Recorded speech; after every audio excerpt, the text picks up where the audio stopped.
আসসালামু আলাইকুম ভিউয়ার্স, আমি এখন আপনাদের জন্য একটা ভিডিও মেক করব। এটা হচ্ছে ধানের বা বিভিন্ন বীজের স্টোরে আমি আসছি, একটা স্টোরে যেটা হচ্ছে শান্তা বীজ ভাণ্ডার, মেবি শান্তা বীজ ভাণ্ডার।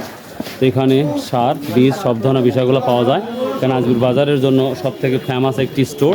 আমরা একটা স্টোর দেখি, এটা হচ্ছে হাটের দিন রেগুলার এখানে বসে। আসসালামু আলাইকুম, স্টোরটা কি আপনার এখানকারই, মানে দোকানটা কি এখানেই? হাটে আর হাট ছাড়া ঝাউপাড়া বিন্নাবাড়ি বাজার। ও আসসালামু আলাইকুম, ভালো আছেন? হ্যাঁ আচ্ছা, ইনশাল্লাহ ঝাউপাড়া একদিন যাবো ইনশাল্লাহ বিন্নাবাড়ি। তো যাই হোক, কী ধান ওটা বিক্রি করতেছেন? এটা বেনা সুতরো না? তাই তো আমাকে অনেকে বলে বেনা ধান, বেনা ধান, তো আমি আর বাজারে তো দেখি না। এটা কত করে কেজি বিক্রি করতেছেন? 55 টাকা কেজি।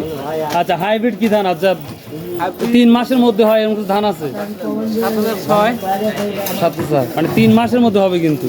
7,006 হবে, তারপরে আপনার ধানিগুলো হবে। ও, আর কি কি আছে যেগুলো হচ্ছে এখন বর্তমান যে ধানগুলো খুব ভালো ফেমাস, মানে ভালো চলতেছে? এই ধান চলতেছে আপনার বিনা 7, বিনা 17, 39 এই বর্ষা মৌসুমে যেটা হয় এখন এগুলো। বুঝতে পারছি ভিউয়ার্স। সবই ওনার উন্নতি আসে। ভিউয়ার্স, এখানে আরও কিছু আপনার সবজির বিভিন্ন বীজ বিক্রি করা হয়।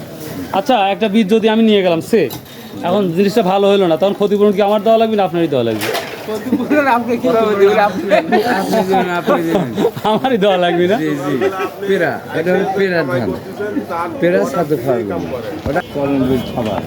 তো ভিউয়ার্স, এখানে স্বল্প দামেই বিভিন্ন বীজ বিক্রি করা হয়। তো যাই হোক, আর এটার মূল স্টোর হচ্ছে সেটা আমাদের বিন্নাবাড়ি। ইনশাল্লাহ বিন্নাবাড়ি ভিডিও আপনাদের দেখাবো।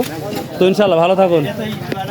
শান্তা বীজ ভাণ্ডার, এখানেও প্রচুর পরিমাণে আপনার বীজ সেল করা হয়, দেখতেই পাচ্ছেন। এবং সারও বিক্রি করা হয় না বড় ভাই? ও, শুধু বীজ দেখতে পাচ্ছেন প্রচুর পরিমাণে, মাশাআল্লাহ। আপনার ইচ্ছা করলে এখান থেকে কিনতে পারেন। তো ভাই কেমন আছেন? আলহামদুলিল্লাহ অনেক ভালো আছি। তো চেষ্টা করি সময় থাকলে নতুন নতুন ভিডিও মেক করার চেষ্টা করি, যেন আপনাদের ভালো হয়, আমাদেরও যেন একটু উপকার হয়। তো দেখ, নতুনত্ব আপনার স্টোরে কি বীজ আছে যেটা হচ্ছে মানুষের জন্য খুব ভালো বা ফসল হবে এখন, মানে বর্ষার মৌসুমে? যেটা হচ্ছে ফুলকপি এবং টমেটো এবং সিম, আর ধানের মৌসুম শেষের দিকে। জি জি, ধান তো প্রায় লেগে। ধান হাইব্রিড ধান লাগে, ফলনশীল। এটা ফলন 7,000, এটা ধানি গোল্ড, এটা বাইরের। এগুলো আপনার ফলন বেশি। এটা সময় কতদিন লাগে? এগুলো হচ্ছে সময় 130 দিন টাইম লাগে। 130 দিন, মানে 3 মাসের মধ্যে, অর্থাৎ 90 দিনের মতন। কোনো 90 দিনে এখন হবে না, এটা 48 হয় এখন যেটা কাটতেছে।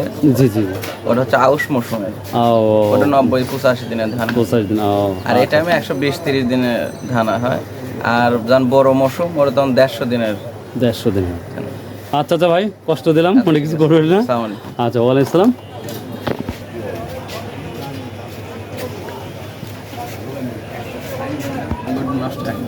তো ভিউয়ার্স, এই ছিল আজকের এই বীজ ভাণ্ডারের একটি ভিডিও। অনেকেই চেয়েছিলেন, তো মাশাআল্লাহ সকাল সকালে পেয়ে গেলাম, এই জন্য কথা বললাম। ভালো থাকুন, সুস্থ থাকুন। আসসালামু আলাইকুম রহমতুল্লাহ। আর সর্বোপরি যেটা বলে থাকি ভাই, 5 ওয়াক্ত নামাজ পড়ুন, শতভাবে ব্যবসা করুন, ইনশাল্লাহ সফলতা আপনার দুয়ারে।